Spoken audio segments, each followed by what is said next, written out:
What's going on, everyone, and welcome into this edition of B-Schaeff Daily. Brenden Schaeffer with you. It is Saturday, August 16th, 2025. Cardinals lose on Friday night to the New York Yankees 4-3. A tough outing by Andre Pallante. Just struggled in the early going once again. The Yankees offense gets on the board pretty quickly. Pallante ends up with striking out 8 batters in the game, which was nice to see, but the 5 innings, 4 runs allowed. Another clunker of an outing if you're looking at the ERA perspective, which you should be. And it's really been a month plus now of struggles for Pallante. Cardinals offensively, they were without a couple of their key starters. Brendan Donovan, Wilson Contreras, both out of the lineup, dealing with some foot injuries. Contreras was hit by a pitch. Donovan had a foot or a toe situation crop up, and it may be a couple days before we see him again. We'll see what today's lineup looks like and whether either of those gentlemen are back in it. But that hurt the Cardinals a bit offensively as they were able to muster just 3 runs in the loss, doing it all pretty late in the game. They scored a run in the 6th and 2 in the 7th to try to mount the come-from-behind bid. They had an opportunity there after a wild pitch, made it 4-3, scored a runner from third base. One more swing could have tied the game for the Cardinals or even put them ahead had it been a long ball. But the Cardinals couldn't get that last swing, and they end up falling 4-3 in the game. I want to spend some time. I'll probably dive into some of that talk as well. But I want to spend some time talking about something else that happened in Cardinals land on Friday. And this really was something that began before the game ever did. We're talking about the tweet that was sent by Colin Cowherd, who is a national sports media commentator. I believe he has a show still on the Fox Sports Network, used to be involved at ESPN. And honestly, back in the day, I always appreciated Colin's sports commentary, but he almost kind of got too big. When you get to be such a big name and on a national scale, you almost can become a caricature of yourself. We've seen that happen with guys like Stephen A. Smith, Skip Bayless. I think Colin Cowherd, to a pretty great extent, has had the same thing happen. He has taken on a national profile, and what you maybe used to consider the standard for him and the expectation for his sports commentary has definitely changed to where, like, realistically, seeing Colin Cowherd comment on baseball in general would be surprising, because on that national show, he's talking about the NFL, he's talking about the NBA, maybe he's talking some college football. If there's a player involved that's going to soon be in the NFL, then okay, you could talk about that. But let's be real, on a national scale, these talking heads are not talking about MLB. And they're certainly not talking about the St. Louis Cardinals, at least not in recent years. And so when I see this tweet from Colin Cowherd from yesterday, show it on the screen there, I'm like, what are we doing here? His tweet reads as follows: St. Louis is currently 19th in MLB attendance.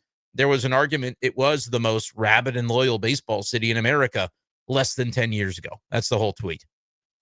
And I'm like, what are we doing here? What is this tweet from Colin Cowherd at 4:31 p.m. Central Time yesterday? I'll tell you what the tweet was. Let's be honest about it. Colin Cowherd, he doesn't talk baseball. And like I said, certainly isn't following what's going on or what's been going on with the St. Louis Cardinals over the past, well, he says less than 10 years. So less than 10 years would be 2016 to now.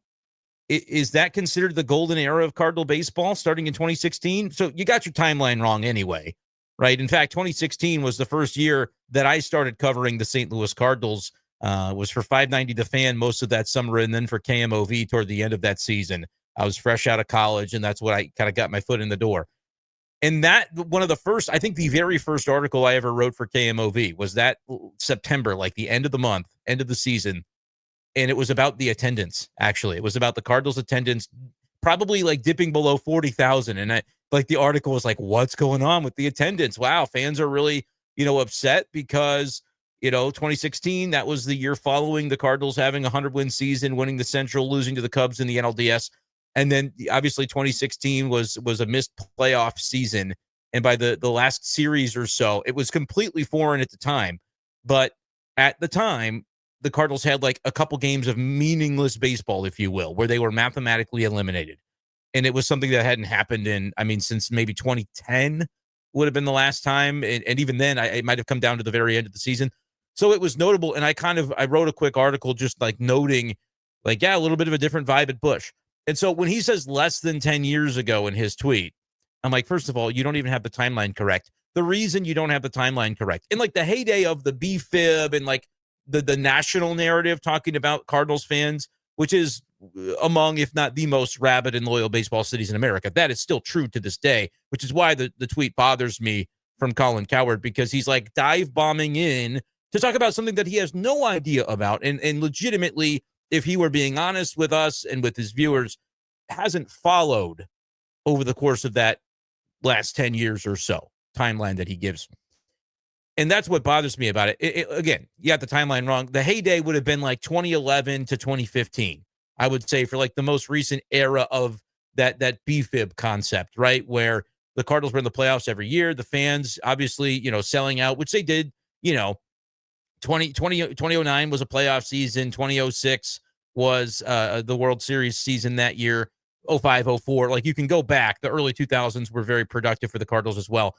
But like, it really felt like the national narrative. It was around when I was in college, right? 2011 had just happened. So 2012, 13, 14, 15. That was kind of the era that I feel like he's referring to here when he says less than 10 years ago. But he's pointing at the current attendance and to say they're 19th. And by the way, the only reason he even noticed, the only reason that yesterday Colin Cowherd remembered that the St. Louis Cardinals exist as an organization, I would strain to imagine the last time the phrase St. Louis Cardinals had been said on one of his shows on TV or radio, or that he tweeted about the Cardinals.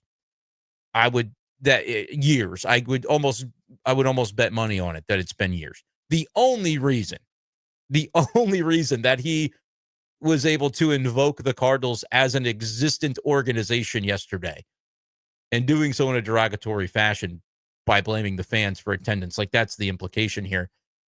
But the only reason is because they're playing the Yankees. That's the only reason he even noticed that they're alive, right?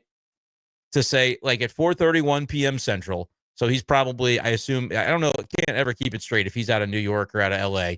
Either way, not probably in the central time zone. But our time, it was 4:31 when he sent this tweet.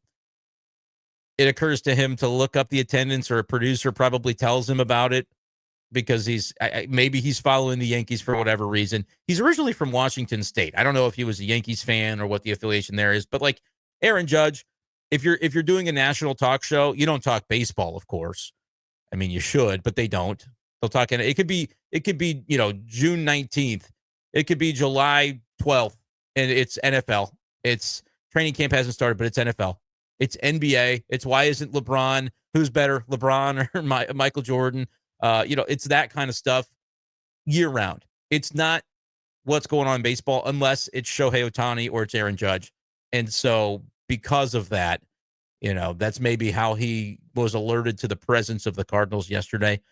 And it was brought to his attention, I suppose, one way or another, that attendance is down in St. Louis. And so he sends that tweet, again, dive bombing into a situation that he has not, like, the Cardinals have continued to exist for whatever this period of time is, since he, wants to invoke that they used to be so loyal and such a great fan base.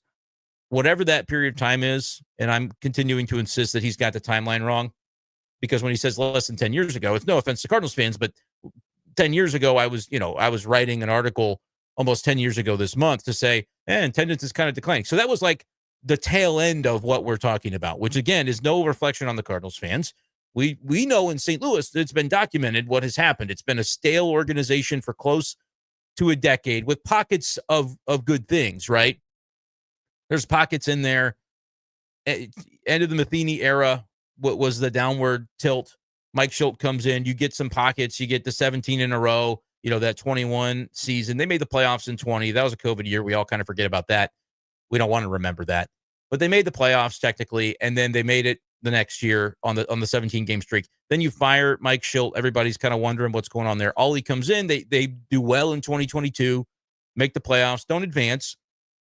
But you're still talking about, good support and things like that. And then the last couple of years have obviously been what they've been.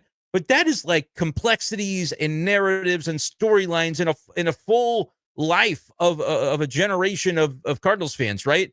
That has gone by since Colin Cowherd was like, hey, wonder what's going on in St. Louis with the Cardinals. And so to dive bomb in and have that comment, just it's so flippant, it's so off the cuff, it's so out of pocket because there's no context to any of it. Literally, the statement is like, "Hey, Cardinals fans, I mean, here's the attendance for St. Louis. It's in the bottom half. Yeah, they used to have an argument about being rabid and loyal. Huh? Wasn't that long ago. Wonder what happened." Like that's the whole tweet. There's no other context for it. You're not sparking a legitimate discussion or a conversation. You're just kind of throwing that out there and picking up 500,000 impressions. And I'd like to think that at least in St. Louis circles, I added to those impressions because I decided to kind of throw a little bit of gasoline onto the fire, and I responded with this. I said to Colin Cowherd, "I remember that too because it was around that same time that you last provided insight on baseball." Kind of dropped that in there. I liked that it was picking up some attention. I knew it probably would.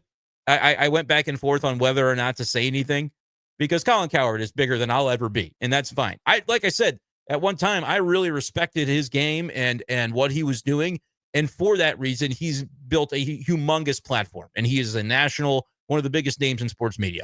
What comes with that is inevitably you're not going to be able to follow the minutia of what's going on with every single team in every single major American sport. Baseball is, for whatever reason, the one that takes a back seat when it comes to national media. Not in St. Louis, not in this town, not for me, where baseball's my favorite sport and the primary thing I do for my living. But for those national guys, yeah, that's generally what happens. You kind of, it goes on the back burner.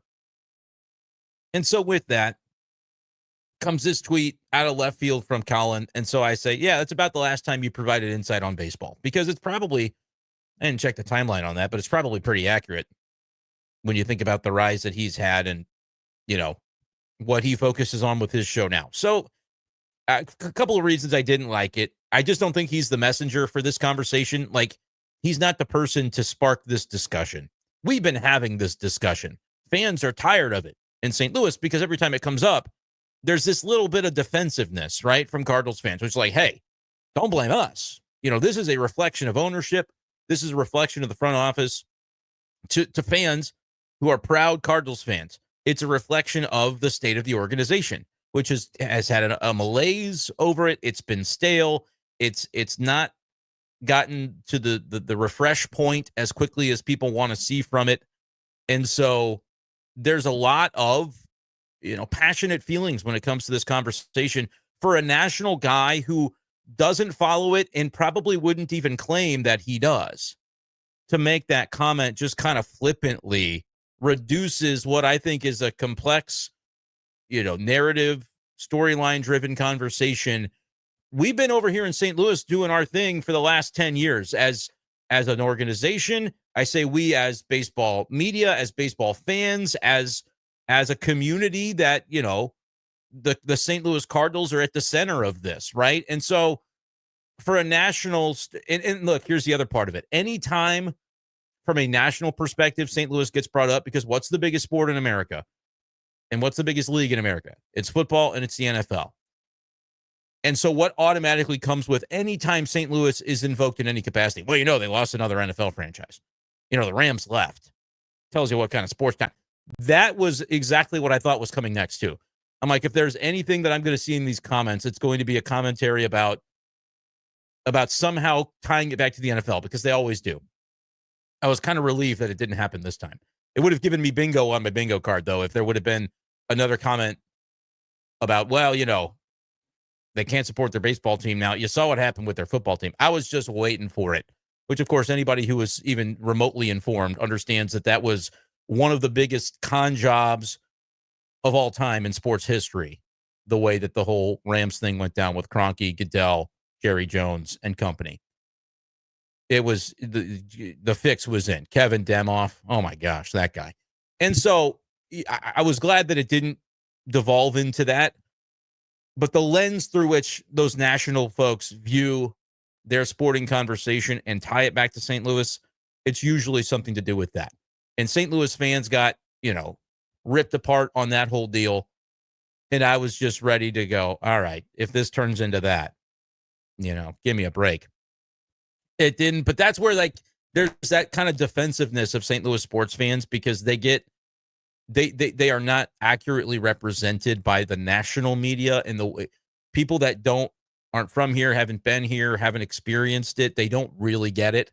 They get what they read from, snippets from national talk shows or media or written stories, and the lens through it, which it's viewed a lot of times, is through that Rams thing, which was completely, fabricated, and the national landscape of sport fan does not understand to this day what actually happened. Most people they don't have a clue.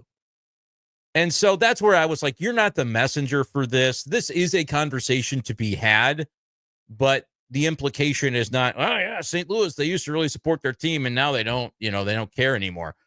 Believe me, if you read the comments on this YouTube page, if you read the Twitter comments, if you read the live chat on STL Sports Central, these people care. They care about what's going on.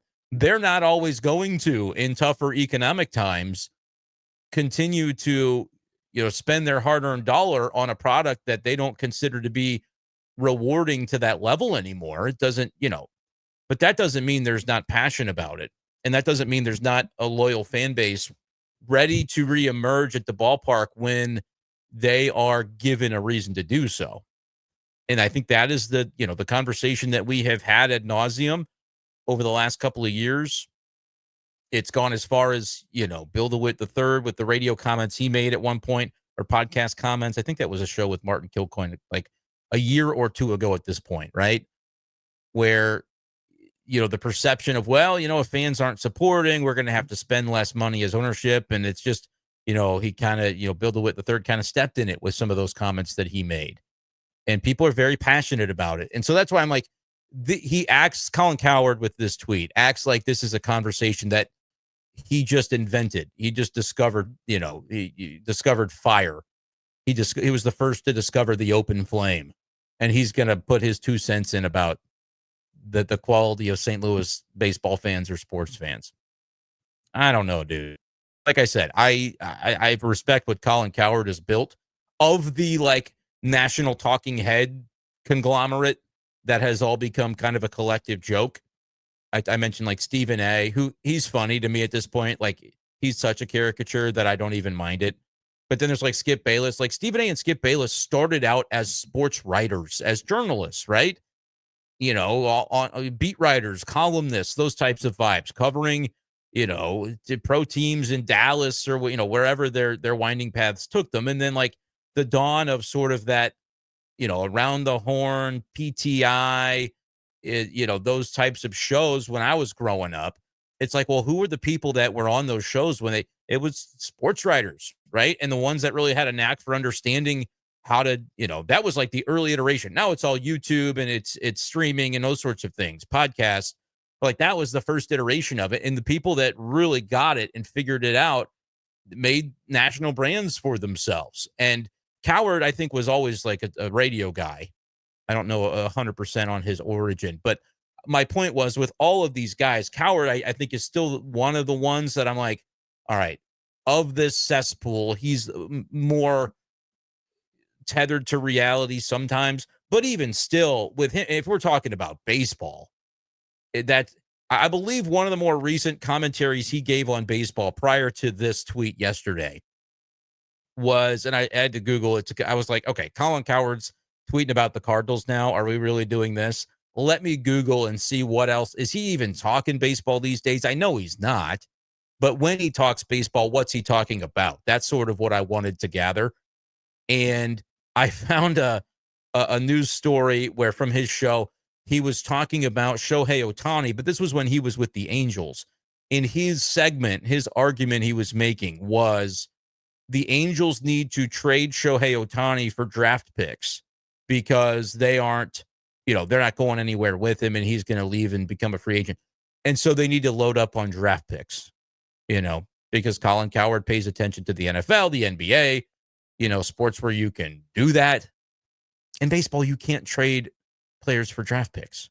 It's not a thing other than a select few types of picks, these compensatories, these revenue sharing picks. There's a couple kinds of picks you can trade. Generally speaking, that's not even a thing. So when he's talking baseball, that's the kind of stuff, or he's connecting it in some way to the NFL. I saw that last year when the NFL changed their kickoff rule and made adjustments, his argument was like the reason he invoked baseball at all in discussing it was, unlike baseball, the NFL is willing to make rule changes that can benefit its sport, even though baseball has almost to a fault been tinkering with its rules for years now. So again, even when baseball comes up as a topic, it's to crap on the sport, to crap on the product, and it's often flat out wrong. Like, it's just not even tethered to reality. So that's my thoughts on the Cowherd thing. I don't know.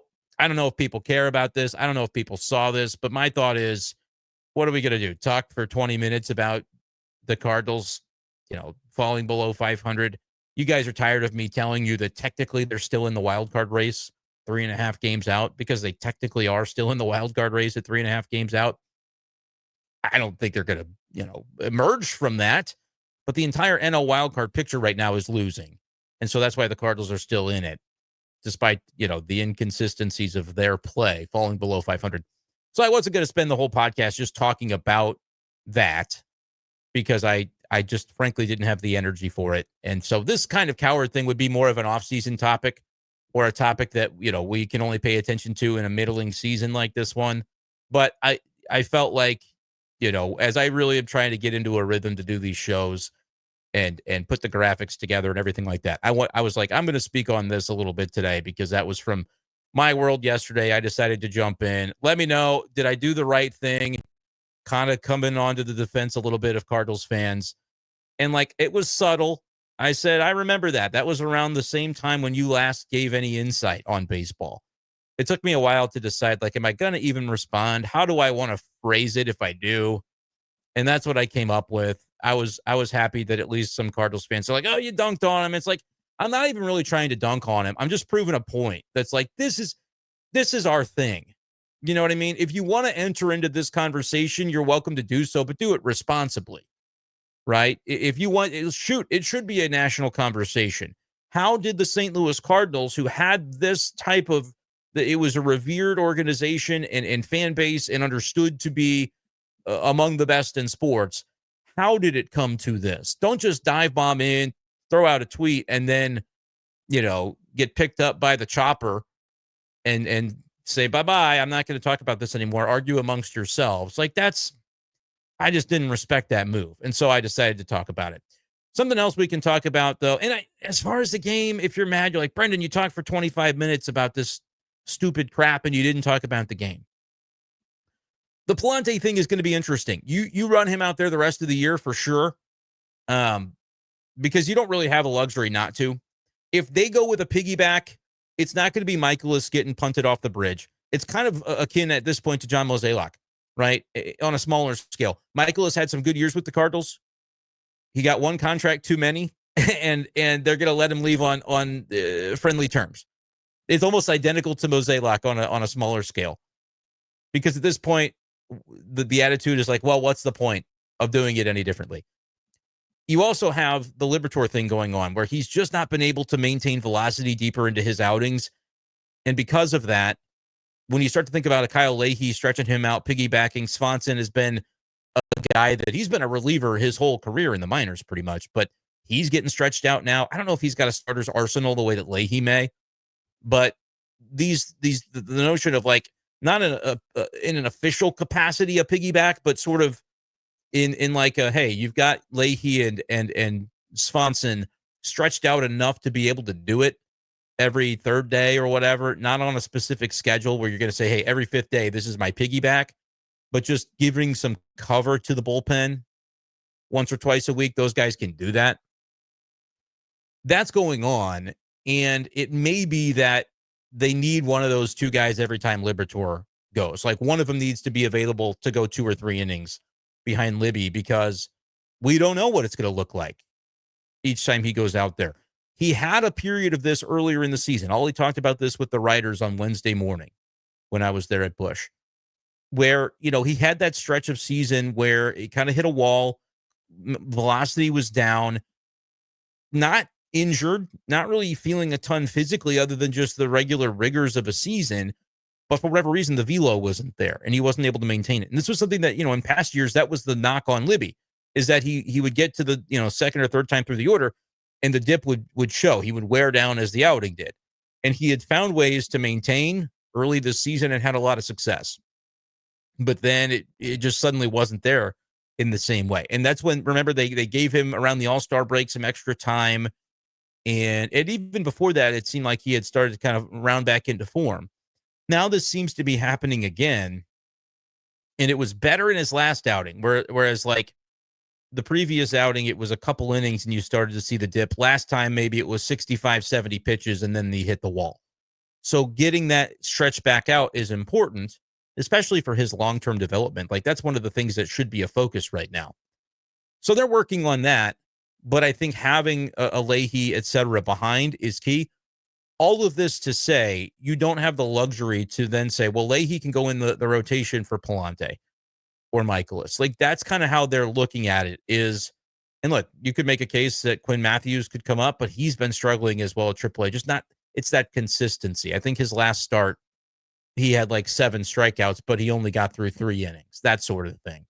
So when that's going on and you know what the state of it is when it's been minor league starters one after the next having injuries, they just don't have the horses, which again is why Chaim Bloom should be very, very active in reorganizing the 40-man and bringing guys in, taking a flyer on players that may need to, find their level at the big league level. And, we'll go from there and see what that looks like. But that's sort of the state of what's been going on. And that's why I think with Palante, I see what you see. I mean, for as bad as Eric Fetty was, the last 5 weeks from Palante have been just about as bad, if not worse. Now, in those 7 starts, Palante's had 2 good ones, but he's had 5 that have been, it've been Fetty-esque or worse. And so that's why you're kind of going, man, the Cardinals got to find something here.